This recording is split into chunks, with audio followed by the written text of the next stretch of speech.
निश्चितपणानं जीबीएचा धोका आणि आता सर्वदूर त्याचे पेशंट सापडायला लागलेले आहेत। आमचं केंद्रीय आरोग्य खातं जे आहे, आदरणीय आमच्या नड्डाजी, आमचे कॅबिनेट मंत्री जयप्रकाश नड्डाजींच्या मार्गदर्शनाखाली अतिशय तत्परतेनं काम करत आहे। आम्ही पूर्ण क्षमतेनं सज्ज आहोत। राज्याचं आरोग्य खातं सुद्धा याच्यावर मात करण्यासाठी पूर्ण व्यवस्था आम्ही त्या ठिकाणी केलेल्या आहेत। आणि हा जर गर्दीमुळं किंवा संसर्गजन्य म्हणून जर हा रोग त्या ठिकाणी होत असेल तर निश्चितच या ठिकाणी संबंधित डॉक्टर असतील, अधिकारी लोक असतील, यांच्यासोबत बैठक घेऊन त्याच्यावर योग्य तो निर्णय घेतला जाईल। जिल्ह्यातले सोयाबीन जे केंद्र आहेत नाफेडचे ते तर बंद झालेत, मात्र एफसीआयचे केंद्र सुद्धा बंद झाले, यावर काही तोडगा निघेल का सरकारकडे? नाही, हे बघा, सोयाबीनच्या बाबतीमध्ये तुम्ही जर पाहत असाल तर आपल्या जिल्ह्यामध्ये मोठ्या प्रमाणामध्ये केंद्र उघडलेली होती आणि मोठ्या प्रमाणामध्ये त्या ठिकाणी सोयाबीनची खरेदी झाली। आज आपल्या बुलढाणा जिल्ह्यामध्ये सोयाबीनची उच्चांक खरेदी झालेली इतर सर्व जिल्ह्यापेक्षा आणि मागच्या सगळ्या आकडेवारीपेक्षा जर पाहिलं तर यावर्षी मी अजून आकडा घेतला नाही, पण उच्चांक मात्र नक्की खरेदी त्या ठिकाणी झालेली आहे। आणि अजूनही कोण्या शेतकऱ्याच्या आमच्यापर्यंत तक्रारी नाहीत की आमचं सोयाबीन मोजायचं राहिलेलं आहे। आणि एफसीआयच्या बाबतीमध्ये जे आपण सांगितलं तर एफसीआयचे केंद्र सुद्धा सुरू होते, ते जर बंद झाले असतील आणि शेतकऱ्यांचा कापूस जर त्या ठिकाणी घरामध्ये असेल तर निश्चित आम्ही आमच्या कृषी मंत्र्याकडे तशा प्रकारची मागणी लावू। जिल्ह्यातले पण बंद झाले, विदर्भातले पण बंद झाले। मी तेच सांगितलं ना की जर शेतकऱ्यांचा, आता व्यापाऱ्यांसाठी नाही आम्ही ते सुरू करणार, पण शेतकऱ्यांचा कापूस जर शिल्लक असेल तर शेतकऱ्यांसाठी निश्चित आम्ही प्रयत्न करू। संजय राऊतांनी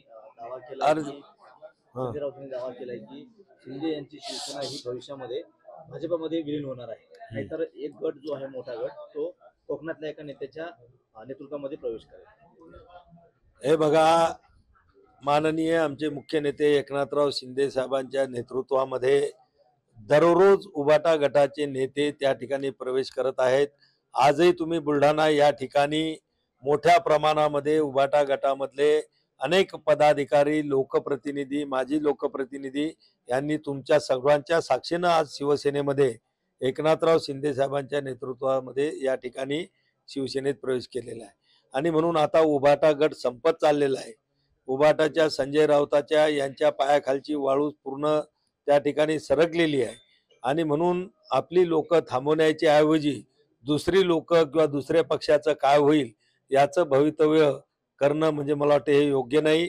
त्यांनी त्यांचा पक्ष सांभाळावा।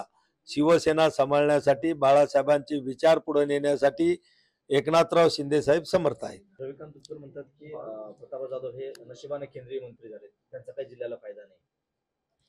हे बघा, मी काही कोणाचं उत्तर, ज्या लोकांनी मला मतरूपी आशीर्वाद दिलेत त्यांना त्यांच्या अडचणी असतील, त्यांच्या समस्या असतील, त्याच्यासाठी मी बांधील आहेच।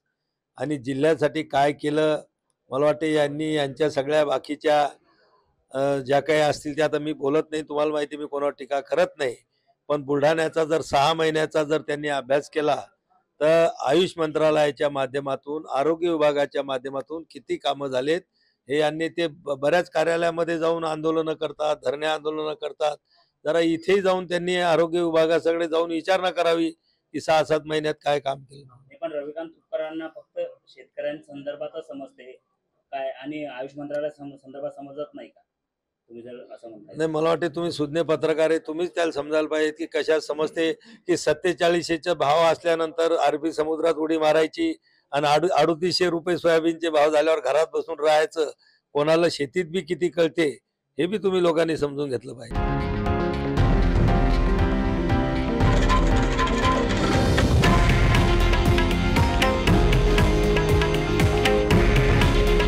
हे आहे देशातील नंबर 1 न्यूज नेटवर्क आणि आपण पाहत आहात TV9 मराठी।